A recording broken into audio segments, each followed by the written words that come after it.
Hello friend, my YouTube channel में सभी का स्वागत है। दोस्तों, आज हम लोग भारत के पड़ोसी देश के बारे में पढ़ेंगे। और जो भी दोस्त अगर मेरे चैनल पर नए हैं तो चैनल को सब्सक्राइब कर ले, साथ में बेल आइकन दबा लें। ये सेशन आपके सभी एग्जाम के लिए हेल्पफुल होगा, तो वीडियो में बने रहिएगा। चलिए वीडियो के माध्यम से देखते हैं। भारत के पड़ोसी देशों की संख्या कुल कितनी है? तो 9 है। कितनी है? 9 है, जिसमें से 7 स्थलीय और 2 जलीय हैं। यानी 2 जलीय सीमा से लगे हैं जबकि 7 स्थलीय सीमा से लगे हैं। 3 देश जो भारत से सटे हैं, बांग्लादेश, म्यांमार, पाकिस्तान, ये भारत के स्थल और जल दोनों से साझा करते हैं।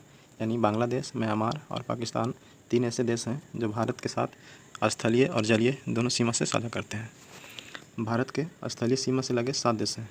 चलिए 7 देश का नाम बताते हैं। पहला है पाकिस्तान, दूसरा अफगानिस्तान, चीन, नेपाल, भूटान, म्यांमार, बांग्लादेश। ये सभी भारत के ऐसे पड़ोसी देश हैं जो स्थलीय सीमा साझा करते हैं। भारत के स्थलीय सीमा उत्तर में, यानी भारत के स्थलीय सीमा उत्तर में क्या है? तो उत्तर में चीन और नेपाल है। भारत के उत्तर में क्या है? तो चीन और नेपाल। उत्तर पश्चिम में कौन है? तो अफगानिस्तान है। पश्चिम में कौन सा है? तो पाकिस्तान है। पूर्व में बांग्लादेश और म्यांमार सीमा साझा करता है भारत के साथ, जबकि उत्तर पूर्व में भूटान से साथ सीमा साझा करता है। भारत का सबसे छोटा पड़ोसी देश कौन सा है? तो यह भूटान है। कौन सा है? भूटान है।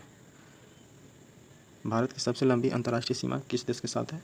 तो बांग्लादेश के साथ। कितना? 4000, यानी 4096.7 किलोमीटर। जबकि सबसे छोटा सीमा किस देश के साथ है? यह अफगानिस्तान के साथ। कितना है? तो 106 किलोमीटर। पंजशीर घाटी, पंजशीर घाटी कहाँ स्थित है? तो यह अफगानिस्तान में स्थित है। पंजशीर घाटी कहाँ स्थित है? तो अफगानिस्तान में स्थित है। इस मैप के माध्यम से हम लोग आज समझेंगे कि कैसे कैसे दिशा को डिनोट करना है। ये हो गया पूरब, ये हो गया उत्तर, ये हो गया पश्चिम, ये हो गया दक्षिण। अगर उत्तर में आपसे पूछा जाए तो कौन हो गया? चीन, नेपाल। जबकि उत्तर पूर्व में कौन सा हो गया? तो भूटान। जबकि पूर्व में बांग्लादेश और म्यांमार हो गया। जबकि पश्चिम में पाकिस्तान हो गया और उत्तर पश्चिम में ये अफगानिस्तान हो गया। ठीक है। नीचे आते हैं दक्षिण में।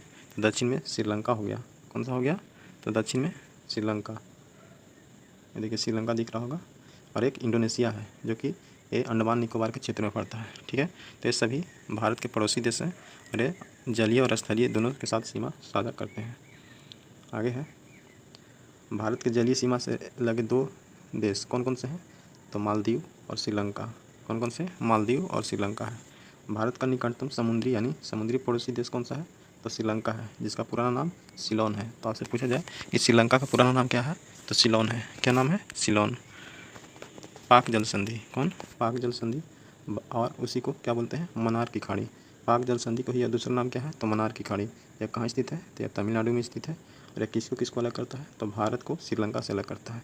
यानी आपसे पूछा जाए कि पाक जल संधि मन्नार की खाड़ी किसको अलग करता है? तो भारत और श्रीलंका को। श्रीलंका को रत्नों का महाद्वीप कहा जाता है। पूर्वी समुद्री की स्वामिनी, यानी पूर्वी समुद्री की स्वामिनी किसे कहा जाता है? श्रीलंका को। रत्नों का महाद्वीप श्रीलंका को। भारत का चाय बूंद, भारत की चाय बूंद किसे कहा जाता है? तो श्रीलंका को। तो ये आपके एग्जाम के लिए VPI इंपॉर्टेंट चीज़ है, आपको इसको याद रखना जरूरी है। आपसे पूछा जाए कि श्रीलंका को किस नाम से जाना जाता है? तो रत्नों का महाद्वीप, पूर्वी समुद्र की स्वामिनी, भारत की चाय की बूंद। ठीक है। ये सभी किसका नाम है? तो यह श्रीलंका का नाम है। अगर आपसे बोला जाए श्रीलंका के बाद भारत का दूसरा निकटतम समुद्री पड़ोसी देश कौन सा है?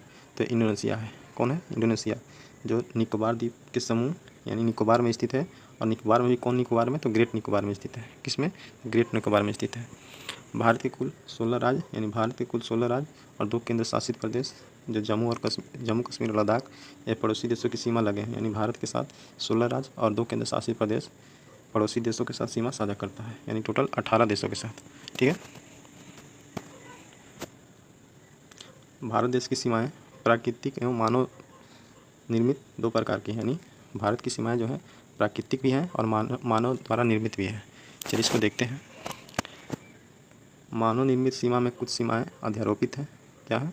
तो कुछ सीमाएं अध्यारोपित हैं, जबकि अध्यारोपित कहने का माने किसी बाह्य शक्ति द्वारा, यानी किसी बाह्य शक्ति द्वारा आरोपित को ही अध्यारोपित बोलते हैं।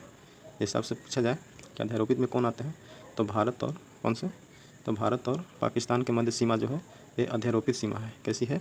अध्यारोपित सीमा का उदाहरण है। सरक्रीक विवाद, सरक्रीक विवाद किस देशों के बीच है? तो भारत और पाकिस्तान के बीच। सरक्रीक विवाद किस देश के बीच है? तो भारत और पाकिस्तान के बीच। सरक्रीक रेखा जो है कच्छ के रण को पाकिस्तान यानी भारत को, भारत वाला जो कच्छ के रण है गुजरात में जो पड़ता है, सबसे पहले समझिए कच्छ के रण है कहाँ? तो कच्छ के रण गुजरात में पड़ता है। यह कैसा है?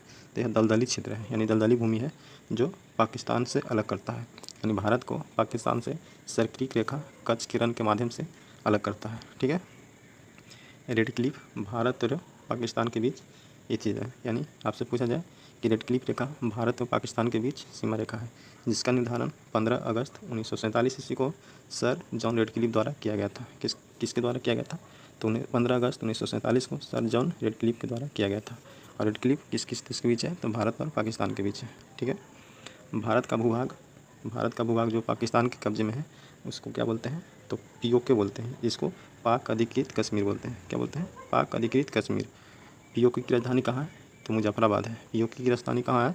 तो मुजफ्फराबाद है। विश्व का सर्वशिखर माउंट एवरेस्ट कहाँ स्थित है? तो यह नेपाल में स्थित है। कहाँ स्थित है? नेपाल में। इसकी लंबाई की बात करें तो 8850 किलोमीटर है, जो चीन के द्वारा मेजर किया गया था। ठीक है, 2022 में। दोस्तों उम्मीद करते हैं कि ये सेशन आपको अच्छा लगा होगा। अगर वीडियो अच्छा लगे ज़्यादा से ज़्यादा लाइक कीजिएगा, दोस्तों के पास शेयर कीजिएगा। ठीक है दोस्तों, मिलते हैं नेक्स्ट वीडियो में। बहुत बहुत धन्यवाद।